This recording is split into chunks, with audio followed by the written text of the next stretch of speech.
할렐루야. 예. 2026년 신년 새해를 맞이하게 된 거 너무나 특별하고 감사합니다. 우리가 새해를 맞이한 것은 우리의 선택이 아닙니다. 우리의 노력으로 얻은 것도 아닙니다. 하나님께서 우리 모두에게 공평하게 주신 선물이고 은혜인 줄로 믿습니다. 그런 면에서 우리는 하나님 앞에 감사할 수밖에 없는데, 오늘 신년 첫 주일로 예배하며 올 한 해를 살아갈 때 하나님께서 예배하는 자의 삶에 베푸시는 은혜가 넘치기를 바라고, 오늘 첫 주일의 말씀이 올 한 해를 또 살아가는 축복의 통로가 되기를 바라고, 하나님의 말씀이 여러분 삶에 큰 능력이 되고 축복이 되기를 바랍니다. 오늘은 첫 주일로 여러분에게 세상의 속도, 하나님의 방향이라는 제목으로 같이 말씀을 나누려고 합니다. 우리는 빨리빨리의 세상에 던져져서 살아가고 있습니다. 어딜 가도 빨리빨리, 뭘 해도 빨리빨리, 누굴 만나도 빨리빨리. 그래서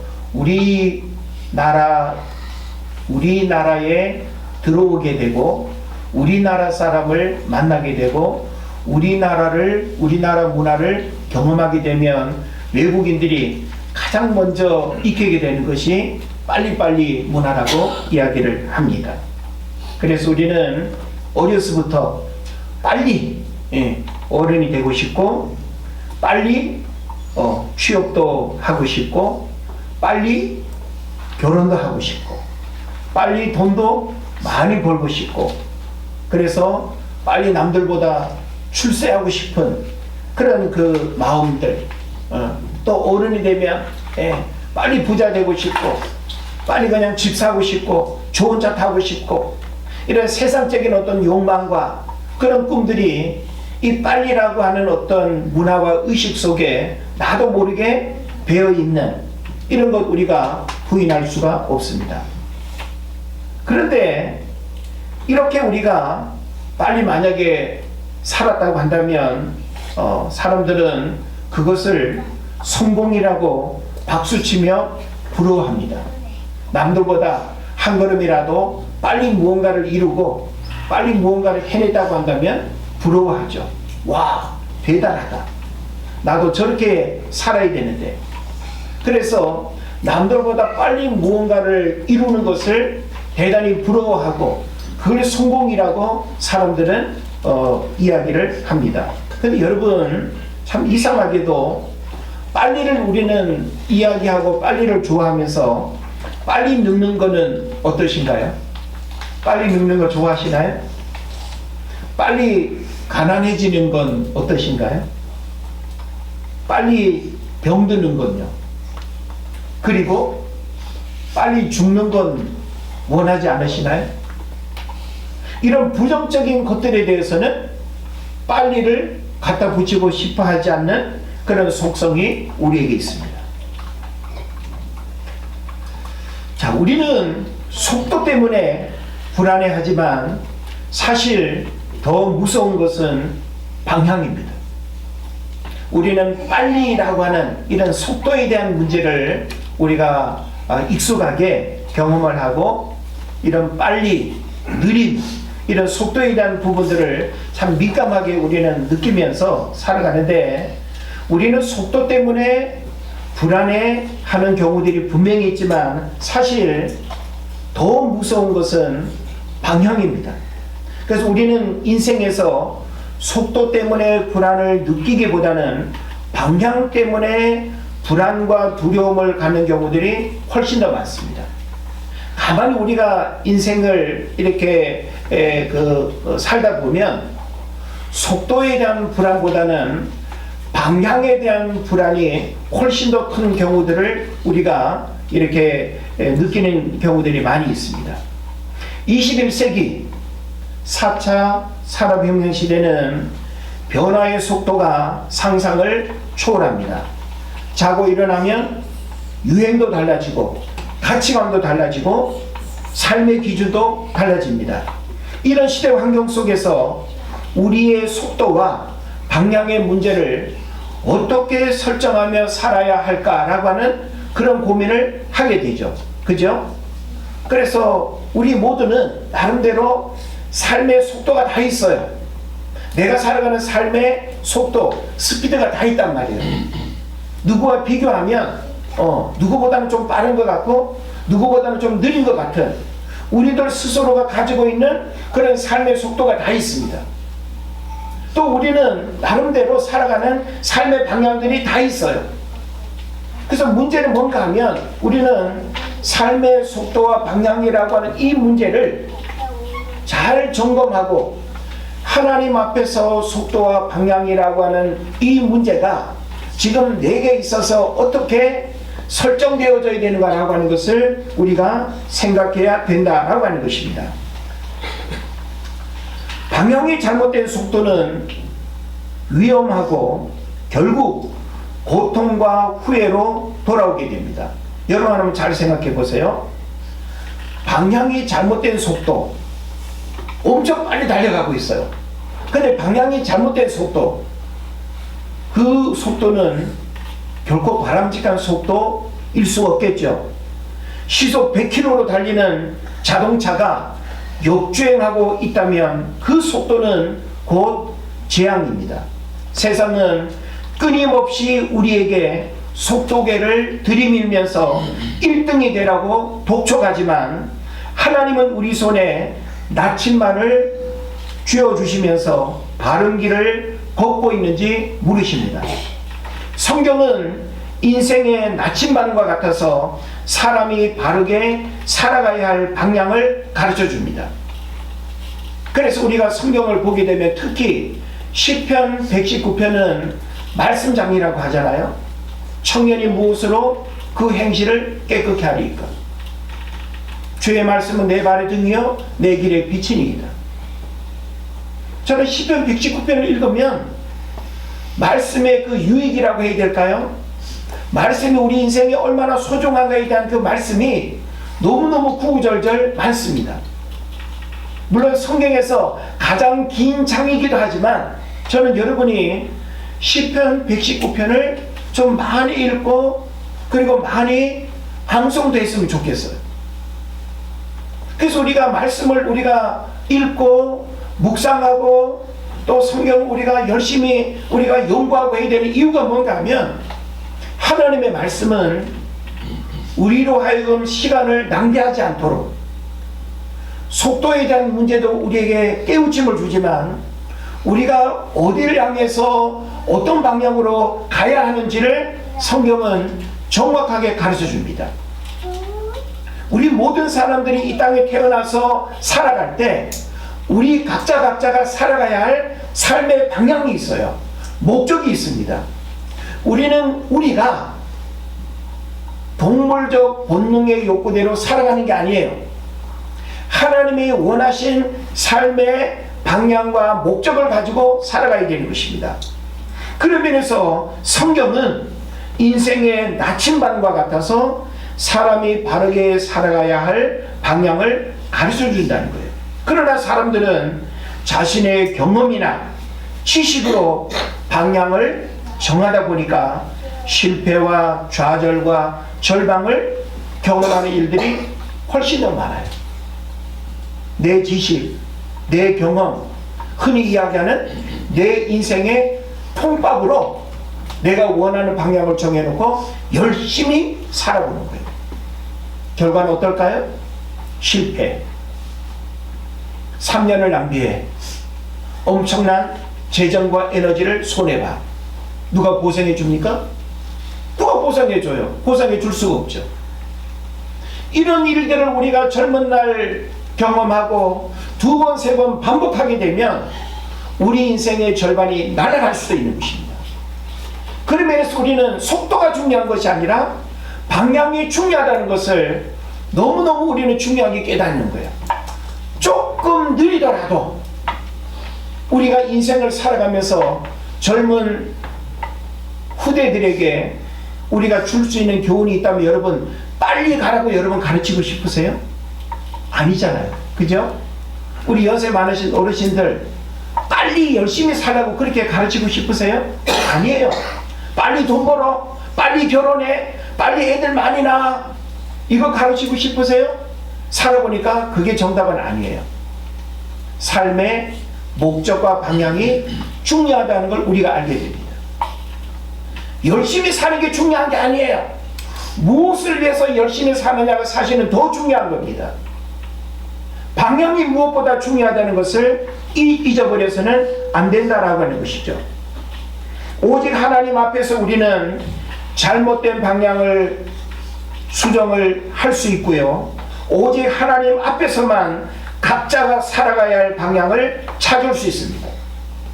그런 면에서 저와 여러분은 일찍이 하나님을 믿는 믿음 안에서 내가 누구인가를 알고 내가 무엇을 해야 하고 무엇을 위해서 내가 살아가야 하는지 인생의 방향을 알고 공부하고 인생의 방향을 알고 취업을 하고 인생의 방향을 알고 누군가를 만나서 결혼을 하고 우리는 다 그 방향을 알고 혼자 살기도 하고 직장도 갖고 취업도 하고 우리 모든 삶의 일들이 사실은 그 방향 때문에 오늘 우리에게 주어진 모든 삶의 환경이 그 결과적으로 주어진 것입니다. 할렐루야. 아멘. 이걸 우리는 부인하면 안 돼요. 오늘 우리에게 주어진 모든 만남과 현실의 일들은 하나님을 믿는 믿음 안에서 그 방향 까닭에 하나님의 주어진 결과예요. 그러나 현실은 어떻습니까? 오늘날 많은 사람들이 하나님을 믿는다고 하면서도 그 하나님 앞에서 올바른 방향을 알고 그렇게 살아가고 있는가라고 하는 거예요. 저는 사실 신년 첫 주일, 신년 감사 주일로 예배하는 이 시간 어찌 보면 교회 표 메시지가 첫 주일로 선포될 수 있겠죠. 첫 주일의 메시지는 다음 주에 하려고 합니다. 그러면서 많이 고민했어요. 모든 메시지가 설교자에게 있어서는 고민해야 되는 그런 어떤 부분이지만 첫 주일 메시지를 무엇으로 정해서 전해야 될까라고 하는 그런 고민을 기도하고 고민하고 또 고민하면서 하나님 앞에 물을 때 하나님은 저와 여러분에게 세상의 속도보다 하나님의 방향이 중요하다는 것을 하나님이 알기를 원하셨어요. 지금 우리가 살고 있는 이 시대 세상의 속도라고 하는 것은 뭐 정신이 없어요. 예? 어느 속도에 맞춰서 쫓아가야 할지 아마 우리 어르신들은 뭐 그런 속도를 잘 못 느낄 수 있겠습니다만은 젊은 사람들은 세상의 그 변화의 속도를 뭐 그냥 눈동자가 그냥 돌아갈 정도로 예? 정신이 없습니다. 그러나 여러분 하나님은 이런 시대를 우리가 살아간다 할지라도 하나님의 방향이 중요하다는 것을 하나님이 우리에게 말씀하십니다. 세상의 속도, 하나님의 방향. 오늘 우리는 이 제목 앞에서 하나님의 방향에 대한 분명한 이해와 그 믿음을 우리가 가지고 있다고 한다면 속도에 대한 어떤 시험도 속도에 대한 어떤 문제도 우리에게 일어날 수 없다라고 하는 것을 여러분 깨달으시기를 바랍니다. 키에르케고르는 대중 속에 있으면 방향을 잃기 쉽다고 경고했습니다. 이 얘기는 뭘까요? 군중의 속도에 휩쓸려서 내가 어디로 가는지도 모르는 삶, 그것이 현대인의 비극이라는 것입니다. 세상의 속도는 비교에서 나옵니다.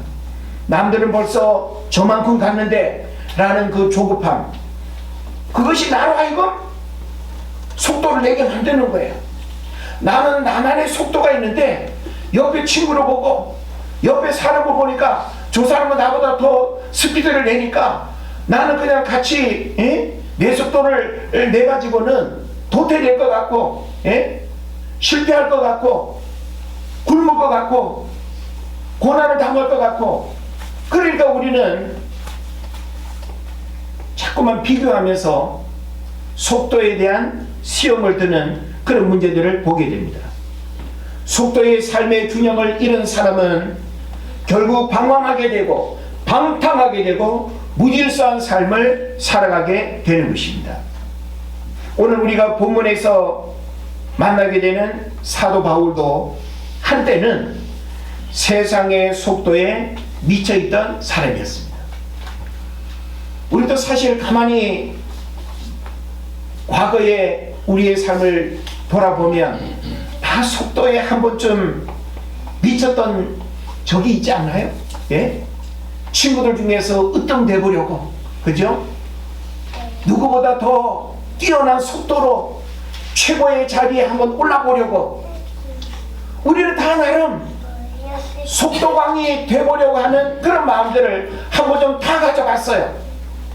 자기 어떤 전문 분야에서, 직장에서, 예? 최고의 어떤 속도로 최고의 위치에 올라보려고 하는, 그게 어떤 재정적인 부분이 됐든지 명예직이 됐든지 우리는 그런 어떤 욕심들을 나름 가지고 살아간다는 거예요. 사도 바울도 한때 세상의 속도에 미쳐있던 사람이었습니다. 그는 특히 유대교라는 트랙에서 누구보다 열심히 빨리 달렸습니다. 가말리엘 문화생이라는 배경, 로마 시민권자요 바리새인 중에 바리새인이라는 율법의 행위에 있어서 열심으로 남들을 제치고 그리고 앞서 나갔습니다. 사도 바울을 능가할 사람이 있었습니까? 사도 바울의 그 스피드를 추월할 사람이 있었습니까? 없었어요.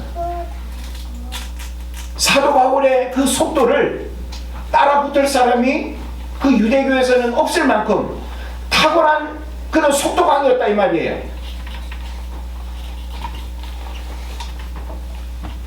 하지만 다메섹 도상에서 주님을 만난 후에 그는 깨달았습니다.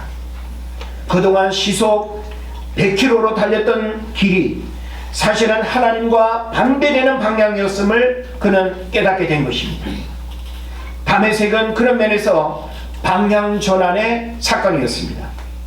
우리에게도 다메섹과 같은 그런 방향 전환의 사건이 필요하다는 거 생각해 볼 수 있습니다. 그렇지 않을까요, 여러분? 사실 우리도 다메섹의 사건이 우리 모두에게 사실은 필요합니다. 사도 바울에게 그 다메섹은 방향 전환의 사건이 된 것처럼, 그래서 그가 열심히 속도를 내며 살았던 그 삶의 방향이 바뀌었던 것처럼, 그래서 그 사도 바울의 삶이 속도의 방향이 바뀜으로 인해서 그의 삶의 목적지가 달라졌고 삶의 의미가 달라졌던 것처럼 우리도 삶의 방향이 바뀌어지게 될 때 진정한 만족과 진정한 행복이 무엇인지를 그 하나님 앞에서 발견되어지는 그런 일들이 일어나게 될 것입니다. 오늘날 여전히 잘못된 방향으로 열심히 살아가는 모습, 안타까울 뿐만 아니라 시간 낭비일 수도 있다라고 하는 거 우리는 우리 자신의 모습 속에서 돌아볼 수 있어야 됩니다. 저는 성경의 여러 인물들을 가만히 이렇게 생각을 해보면서 성경 속에서도 이런 이 속도의 어떤 문제 속에 살아가던 사람이 하나님 앞에서 방향을 바꿈으로 인해서 더 귀하게 쓰임받고 그리고 더 의미 있는 삶을 살아가고 그리고 하나님의 손에 붙들림 받아서 더 그의 삶이 복된 인생이 된 그런 인물들이 얼마나 많았는지 몰라요. 자, 우리 요나를 보세요. 요나는 그는 자신이 정해놓은 삶의 방향과 속도가 있었습니다. 그러나 하나님이 원하는 방향과 다른 삶을 살아가길 원했었죠. 그러나 그가 자기가 가길 원했지만 하나님은 하나님이 원하는 그 방향으로 요나를 이끌어냈고 여러 사건과 여러 일들을 통해서 그가 가야 할 그 방향을 하나님이 이끌어 내셨습니다. 그 외에도 엘리야라든지 모세라든지 야곱이라든지 그들 스스로가 가졌던 잘못된 속도와 그 방향에 대해서 하나님은 가만히 놔두지 않으시고 하나님께서 친히 그들이 가지고 있었던 잘못된 방향을 고치고 바꿔주심으로 인해서 그들이 하나님 앞에서 살아야 할 진정한 그 방향이 무엇인가를 깨닫게 하시고 그 방향이야말로 그들이 행복할 수 있는, 그리고 그들이 그 시대를 살아가야 할 삶의 이유와 목적이 되는 그 방향을 하나님이 알게 하셨다는 거예요. 우리도 이 시대를 살아가야 하는 이유와 목적이 우리의 어떤 선택과 우리가 만들어내는 삶이 아니라 하나님이 원하시는 그 방향의 목적대로 살아가는 것이 저와 여러분이 이 땅을 살아가는 이유와 목적이 되는 것입니다. 아멘. 세상의 속도는 늘 비교해서 나옵니다. 남의 속도에 나를 맞추려다 보면 하나님 앞에 홀로 선 나는 사라지고 세상의 부속품 같은 평균적인 기능인만 남습니다. 이것은 살아있으나 실상은 죽은 삶입니다. 바울은 이제 속도계를 떼어내고 나침반을 봅니다. 오늘 본문 14절은 선포합니다. 표대를 향하여 그리스도 예수 안에서 하나님이 위에서 부르신 부름의 상을 향하여 달려가노라. 우리 달려가노라 라고 하는 이 단어만 놓고 보면 자꾸 속도가 생각나는데 이건 속도에 대한 문제가 아니에요. 방향을 정하고 그 방향을 정한 달려감의 그 속도를 우리에게 보여주는 거예요. 그러니까 우리는 잘못된 방향을 우리가 정해놓고 속도를 내는 것은 의미가 없잖아요. 그런데 지금 사도 바울은 그가 달려가야 할 그 표대, 하나님이 원하시는 그 방향을 제대로 설정하고 그 표대를 향하여서 달려간다는 거예요. 그래서 그 달려간다라고 하는 것은 견눈질하지 아니하는 것이고, 그리고 이탈하지 않는 것이고, 그리고 결코 뒤돌아보거나 후회하지 않는 그런 어떤 걸음을 우리에게 말해 주는 것입니다. 하나님의 방향은 비교가 아니라 소명에서 나옵니다. 바울은 내가 이미 얻었다 함도 아니요 온전히 이루었다 함도 아니라고 12절에서 고백합니다. 그는 1등이 되기 위해서 뛰는 것이 아니라 하나님이 정해주신 방향을 놓치지 않기 위해서 뛰는, 그래서 그 방향은 어떤 방향이었을까요? 여러분, 사도 바울이 다메섹 회심 이후에 방향 전환의 사건이 됐다 그랬잖아요. 사도 바울의 방향 전환은 어떤 방향 전환이었을까요? 사도 바울이 다메섹 이전의 방향은 어떤 방향이었는가 하면 예수 믿는 사람을 잡아서 옥에 가두고 핍박하고 심지어는 죽이는 이런 일을 하는 삶이 그의 방향이었어요. 그런데 다메섹 회심 이후에 사도 바울의 방향은 복음을 전하고 예수를 증거하고 이방인을 위한 복음 전도자로의 그런 삶의 방향으로 바뀐 줄 여러분 믿으시기를 바랍니다. 그렇다고 한다면 이제 우리들도 예수 그리스도를 주로 고백한 구원받은 하나님의 백성으로서 2025년이 아니라 2026년을 살아가는 우리들은 이전과 다른 삶의 방향을 어떻게 설정해야 될까요? 그냥 아무 생각 없이 교회만 출입하시겠습니까? 아무 계획 없이 그냥 연장선상에서 올 한 해 그냥 살아가는 대로 그냥 살아가시겠습니까? 우리는 올 한 해 하나님이 원하시는 삶의 방향을 정해야 돼요. 그냥 살아가는 것이 아니라 올 한 해를 내가 살아가야 하는 삶의 방향이 무엇인가를 사도 바울을 통해서 우리는 하나님 앞에 내가 살아가야 하는 그 삶의 방향을 설정하고 그리고 고백하고 그 방향을 향해서 올 한 해 우리가 매진하는 그런 출발이 되어야 될 줄로 믿습니다. 아멘. 성경이 말하는 의인은 도덕적 완벽함이 아니라 하나님과의 올바른 관계입니다. 이 관계라고 하는 것은 방향을 의미하는 것이죠. 그래서 우리가 마태복음을 보면 좁은 문에 대한 이야기가 나오는데, 좁은 문은 한 사람밖에 통과할 수 없기 때문에 속도를 낼 수 없는 분입니다. 그러나 그 끝에는 참된 자아와 하나님과의 만남이 있습니다. 하나님은 우리에게 얼마나 빨리 왔느냐를 묻지 않으시고 내가 가라 한 그 길 위에 서 있느냐를 물으신다는 것을 우리가 알아야 되는 것입니다. 하나님 우리가 빨리 천국에 오는 걸 원하실까요? 예? 우리가 천국에 가는 것이 궁극적인 목적이지만 무엇을 하다가 왔느냐라고 하는 것을 묻는다고 한다면 우리가 하나님 앞에 내놓을 게 분명히 있어야 되는 거예요. 그래서 우리가 하나님 앞에서 올 한 해를 살아갈 때 그 한 해를 살아가는 삶의 방향을 우리가 분명히 하나님 앞에서 알고 그 방향의 일을 우리가 이루기 위해서 달려가야 된다라고 하는 것이죠. 그러면서 2026년 한 해 세상의 속도를 거스르고 하나님의 방향을 쫓아가기 위해서 우리는 무엇을 해야 될까요? 오늘 저는 본문에서 대단히 중요한 세 가지의 실천적 가르침을 여러분과 함께 나누려고 합니다. 첫째로는 멈춤의 시간을 확보하라는 거예요. 따라합시다. 멈춤의 시간을 확보하라. 멈춤의 시간을 확보하라. 여러분, 멈춤의 시간을 확보하라는 말은 뭔가 하면 거룩한 일시정지예요. 우리 쉼 없이 걷거나 일을 한다는 것은 얼마나 피곤하고 어려운 일입니까? 그죠? 학교에서 우리가 공부할 때도 요즘 몇 분 수업하고 몇 분 쉬죠? 40분 공부하나요? 모르겠네. 공부 안 하는가 보다. 네? 50분 공부해? 40분? 그리고 20분 쉬어? 10분? 별로 대답이 시원찮아.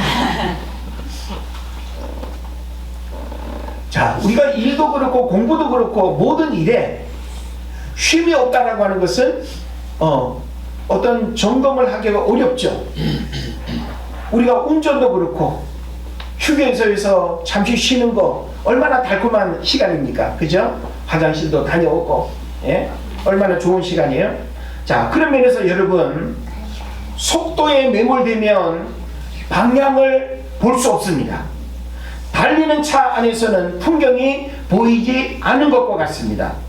매일 아침 10분 스마트폰을 켜기 전에 하나님 앞에 홀로 서보자. 주님, 오늘 제가 걷는 이 길이 주님의 방향과 맞습니까? 라고 우리가 묻는 그런 나침반 확인하는 시간이 필요하다고 저는 보는 거예요. 그러면서 우리는 잠시 멈춤의 시간을 확보할 필요가 있습니다. 가는 길을 멈추는 것처럼 속도에 매몰된 우리 일상 속에서 잠시 우리는 우리 일상에 멈춤의 시간을 가질 필요가 있어요. 우리는 속도의 흐름 속에서 멈춤의 시간을 의도적으로 우리가 갖지 않으면 우리는 속도의 진행 방향을 점검하기가 대단히 어렵습니다. 내가 제대로 가고 있는지, 뭘 놓치고 있는지, 뭘 잃어버리고 있는지. 그런 면에서 사도 바울은 끊임없이 하나님 앞에서 거룩한 일시정지의 자기점검의 그런 시간들을 가지고 있는 것을 우리가 보게 되는 것입니다. 그런 면에서 멈춤의 시간을 확보해야 되는 것, 바쁜 현대인의 삶을 살아가는 우리에게 있어서는 대단히 중요한 실천적 삶이라고 저는 생각합니다. 단순히 밥 먹으러 가는 시간, 뭐 점심시간, 저녁에 잠자는 시간, 그걸 말하는 게 아니에요. 이것은 의도적으로 내 삶의 어떤 속도의 흐름을 잠시 멈추고 내 일상을 돌아보는 그 시간을 의미하는 것입니다. 이런 시간이 우리에게 필요하다는 것을 여러분 기억하시기를 바랍니다. 그리고 또 한 가지는 비교의 트랙에서 이탈하라는 것입니다. 이건 바로 뭔가 하면 단독자의 영성을 가지라는 그런 의미가 되는 것입니다. 이 말은 뭘까요? 세상이 정해놓은 성공의 속도표를 생각의 주머니에서 꺼내 버리자는 것입니다. 타인의 SNS를 보며 내 속도를 자책하는 것은 하나님이 내게 주신 고유한 삶의 방향을 포기하는 일입니다. 타인의 성취를 축복하되 내 인생의 속도는 하나님의 시간표에 맞추기로 결단해야 됩니다. 남보다 앞서가는 것이 아니라 어제의 나보다 주님께 더 가까이 가는 것을 목표로 삼아야 하는 것입니다. 그래서 우리는 끊임없이 누군가와 비교하면서 때로는 열등감, 때로는 우월감에 사로잡혀서 나의 그런 그 나다움을 잃어버리고 나의 그 본래적인 그 정체성을 잃어버리고 하나님 앞에 잃어버려서는 안 되는 그 소중함들을 망가뜨리고 살아가는 이것을 우리가 회복해야 된다라고 하는 것입니다. 그래서 단독자의 영성이라고 하는 것은 그 무엇과도 내가 비교되지 않을 뿐만 아니라 그 무엇에도 개의치 아니하고 오직 하나님 앞에 신 앞에 선 단독자로서 내 신앙과 삶을 들여다보면서 나의 정체성을 올곧게 내가 점검하고 그리고 그 하나님 앞에 인정받을 수 있는 그런 어떤 삶으로 내가 세워져야 되겠다라고 하는 것입니다. 그리고 마지막으로는 함께 걷는 법을 배우라는 것입니다. 이것은 동행의 삶을 의미하는 것입니다. 간디는 하나님 앞에서는 얼마나 빨리 가느냐보다 누구와 함께 가느냐가 중요하다라고 하는 말을 했습니다. 방향이 같은 사람들과 함께 걸을 때 우리는 길을 잃지 않습니다. 속도 때문에 주변 사람을 밟고 지나가지 말아야 합니다. 새해에는 조금 늦더라도 연약한 이웃의 손을 잡고 함께 걷는 느린 행진을 우리가 시작할 수 있어야 될 줄로 믿습니다. 나는 건강하니까, 나는 동작이 빠르니까 나 혼자 빨리 갈 거야. 이거는 잘못된 거예요. 아프리카 어느 부족을 연구하는 학자가 우분투 정신이라고 하는 걸 우리에게 말하지 않습니까? 우분투가 뭐예요? 예? 어느 부족에게 저 끝에다가 과일 바구니를 이렇게 갖다 놓고 저기 빨리 갔다 오면 저 과일 바구니를 준다고 했는데 그 부족의 아이들이 먼저 뛰어가가지고 오면은 그 과일 바구니를 혼자 먹을 수 있는데도 불구하고 그렇게 안 뛰어가더라는 거예요. 그 나중에 보니까 아이들이 다 그냥 손에 손을 잡고 우문투 하면서 똑같이 뛰어가가지고 똑같이 돌아오더라는 거예요. 그 왜 그러냐? 우리는 함께 가고 함께 돌아오고 함께 먹는다는 거예요. 이 아프리카 아이들은 혼자 잘나서 혼자 배부르게 혼자 먹는 거 이걸 원하지 않는다는 거예요. 오늘 우리에게 필요한 정신이 아닌가 싶습니다. 동행, 함께. 지금 우리가 살고 있는 이 시대 불공평의 문제가 양극화가 심한 이런 시대 아닙니까? 특히 교회 안에 우리는 이런 어떤 부분들을 해소하기 위해서는 느림의 동행이 우리에게 필요합니다. 누가 아픈 사람이 있으면 그 아픈 사람의 눈높이에서 느린 사람이 있으면 느린 사람의 그 걸음에 맞추어서 함께 우리가 걸어가야 될 줄 믿습니다. 그래서 우리는 이 느림의 그런 동행의 삶을 통해서 하나님이 원하시는 그 방향을 잃어버리지 아니하고 함께 우리가 그 천국을 입성하는 그런 축복이 있어야 될 줄 믿습니다. 2026년 한 해를 살아가는 저와 여러분, 하나님이 원하시는 삶은 세상의 속도가 아니라 하나님의 방향이라고 하는 사실을 여러분 꼭 깨달으시고 세상의 속도에 매몰되어서 하나님의 방향을 잃어버리지 않기를 바라고 우리는 세상의 속도보다 하나님의 방향을 더 소중히 여기고 그 방향을 통해서 우리는 하나님의 뜻을 이 땅 가운데 이루어드리는 그런 삶을 살아가는 여러분 되시기를 주의 이름으로 축원을 드립니다. 기도하겠습니다.